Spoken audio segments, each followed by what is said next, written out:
Salam aleykum gözəl insanlar. Hər birinizi salamlayıram. Bu günləri sizə UID-nin CL05 hal-hazırda istifadə etdiyim avtomobil haqqında məlumat verəcəm.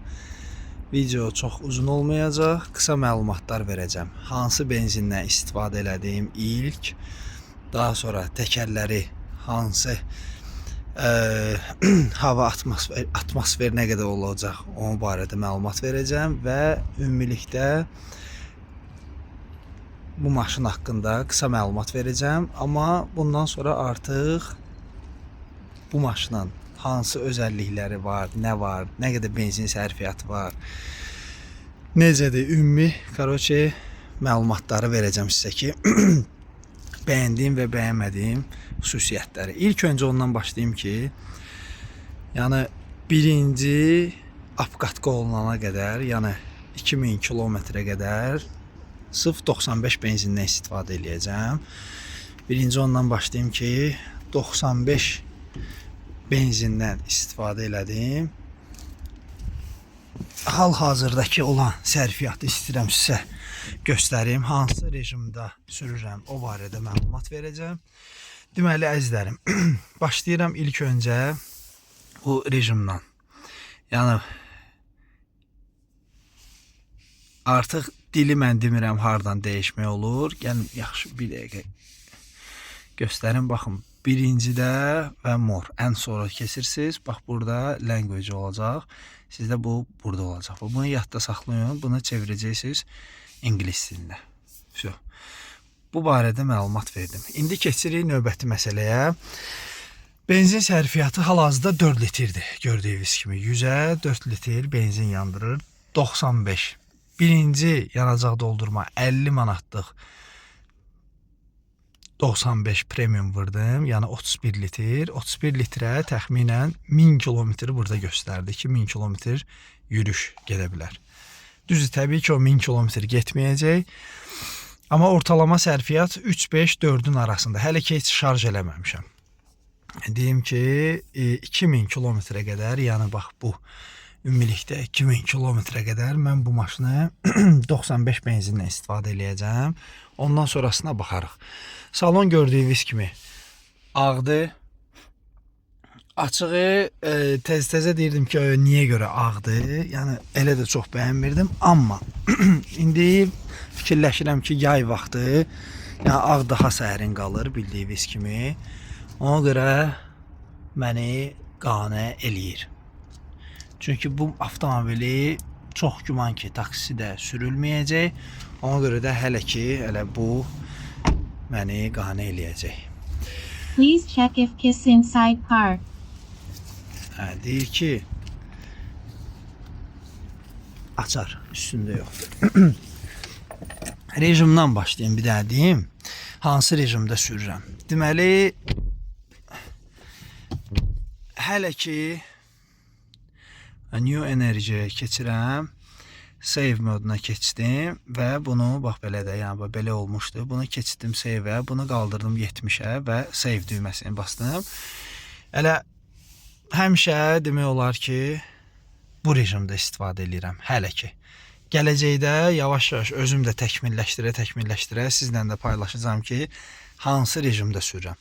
Hələ ki, bu rejimdə sürürəm. Mühərrikə demək olar ki, güc düşmür. Normal sürürəm, eko rejimdə sürürəm. 2000 kilometrə qədər belə tövsiyə olunub. Rejimə də bildiyiniz kimi buradan keçirdirik. Bu knopkanı misal üçün gəlin. Dəyişirəm eko, normal, sport və snowfield. Yəni ona görə hələ ki ekoda sürürəm.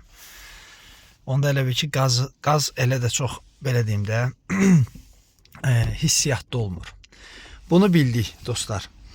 Keçirəm hava, deməli təkərlərin havasına. Təkərlərin havası burada qapıda, gəlin bir yerdə tanış olaq, göstərir ki, front və rear, yəni arxa və qabaqlar 2-5 atmosfer olmalıdır.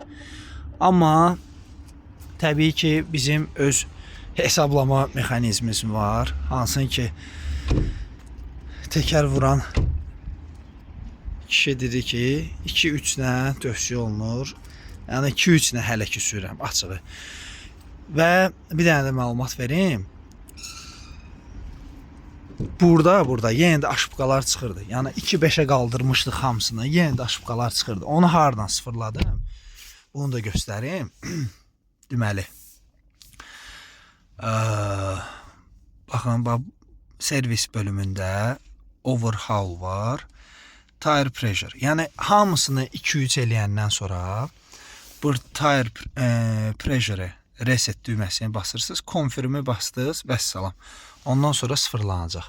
Və 2-3-dən aşağı düşərsə sizdə, bu başlayacaq burada ekranda göstərməsi ki, hansısa təkər boşalıb. Bunu 2-5-də də eləyə bilərsiniz, 2-4-də də eləyə bilərsiniz, 2-3-də də eləyə bilərsiniz. Hələ ki, mən 2-3-lə sürürəm. Bu məlumatı da dedim, məlumat üçün, yəni 2-3-lə hələ ki, bunları sürürəm. Sonra,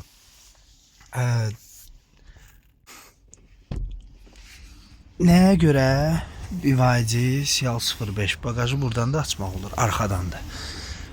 Açığı bu maşının videyi mənim daha çox xoşuma gəlir. Özdə bu disklərlə gəlməyi başı, yəni super oldu, göydən düşmə. Qara disklər açığı xoşuma gəlmirdi. Bu disklər amma ki normaldır.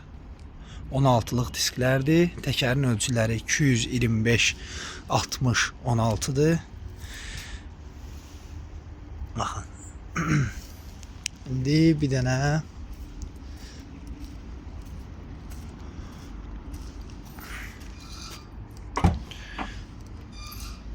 göstəreyim. Bu da bunun bagaj ölçüsü. Bir dənə bunu qoyaq qırağa. Videonun sonunda da yəni maşını təzə alarkən hansı məqamlara diqqət yetirməlisiniz, onu mən sizə göstərəcəm, həm də bildirəcəm. Həm videosunu çəkmişəm, TikTok və Instagram hesablarımda paylaşmışam.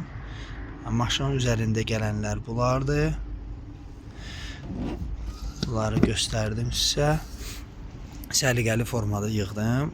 Burada heç nə artıq qalmayıb.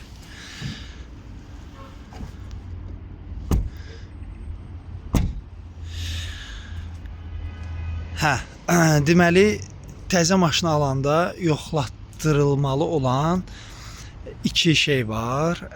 Birincisi, köhnə modellərdə az gəldiyi üçün tövsiyə olunur ki, onu yoxlayasınız. Söhbət sürətlər qutusunun yağından gedir. Sürətlər qutusunun yağına mütləq yoxlatdırın. Yəni normalı. İndi videonun sonunda onu da qoyacağam. Necə yoxlatdırmaq lazımdır. Bax, ona diqqət eləyin. Bir də əzizlərim, ən sonda onu da Türkiyə qardaşımız mənə deyib, açıq heç məlumatım yox idi. Bunların batareyaları kondisionerin freonundan soyur. Kondisionerin freonunu yoxlatdırmaq lazımdır ki, o yerində olsun. Onu indi deyim sizə göstərir burada. Amma hələ ki açığı bunu da qaldırmaq üçün 1 və 2 dəfə eləyirsiniz, qalxır. Ev ayaq altılarını da Avtoperformansda aldım, 50 manatdır. Daban altı qoymadım ki, ayağı sürüşdürür. Baxın dostlar, bu da bunun mühərrik xanası. Kondisionerin freonundan. Baxın. Bax budur. R134A, yəni bildiyim qədər bir çox avtomobillərə gedəndir freon. 800 qram gedir, təsəvvür edin, 800 qram. Yəni bu səhv eləmirəmsə Prius'da 520 idi. Ona görə baxın, buna diqqət yetirməyiniz lazımdır. Bunu da yoxlatdırsanız əla olar. Sonra bunu bağlayaram. Təkərin havasını dediyim, Prius'da yadınızdadırsa 2-4 qabaqlar idi, 200 arxalar idi, 20 gövdələrdə. Bunda fikir verin 2-5-2-5'dir. İndi hələ ki dediyim kimi 2-3 sürürəm. Vəssalam. Yəni bu vacib olan məqamları ilkin olaraq bu videoda mən sizinlə paylaşdım. Növbəti videolarda artıq plyonka zad bir dənə qalıb, bir dənə çəkdirmək buna, bir dənə qəşəng kulturla plyonka çəkdirəcəm. Ondan sonra məncə maşının biraz da normal video düşəcək. Bu qədər əzizlərim. Çox video uzun olmağını istəmirəm. Hələlik ki bu qədər. Bu yazılarını da çıxartdım buradan.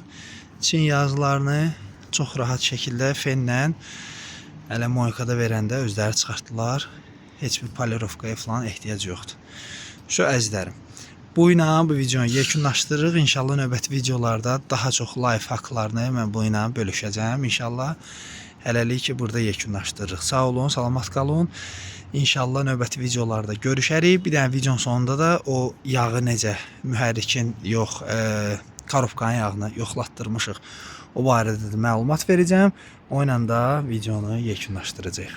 Sağ olun. Bax indi o sual verənlərə ki, maşın təzədir, niyə görə gəlmisən yoxlatdırmağa? Nə problemlərlə rastlaşmışdın ki? Problemlə rastlaşmışdım, korobkanın yağı az gəlir içində. Yəni, vurulan yağına 4 litr yağ gedir buna, yəni az gəlir də içində yağ. İndi bu açıb göstərəcəm sizə. Aha. Burada zaşitnik olur. Burada açanda yağ gəlmir. Çoxdan içində yağ yoxdur. Hə. Amma bir dənə asarın üzündə yaxud adi bir şey salırsan ora. Bu zacım üzüdür bax. Aha. Qatlamırsan ha belə. Olan olmayacaq ama Yasin. Bunu düz salırsan O bax. girmir oraya. Alan. Görürsən? Yerində. Hə. Etkisi yerində. Çox adam bunu əyir belə əyir. Hə. Sarı belə qatlayır aşağısına ki. Ha. Liboyusunu da qatlayanda gəlib dəyir də. Bir 2 litr yağ olsa gəlib dəyəcək ona. Hə, başa düşdüm. İşte belə düz salmalısan ki onu. Dəyməlidir altına. Şu, aydındır, aydındır. Bir dənə altını da göstərim. Bu zaşitniki var idi, bu heç. Qabağın zaşitnikini açdıq.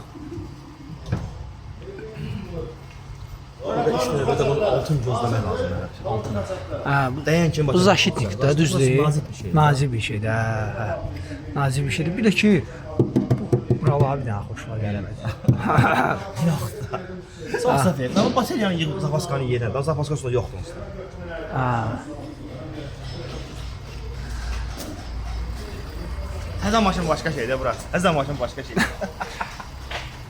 Yasin, gülmə. Əsəbləşirəm.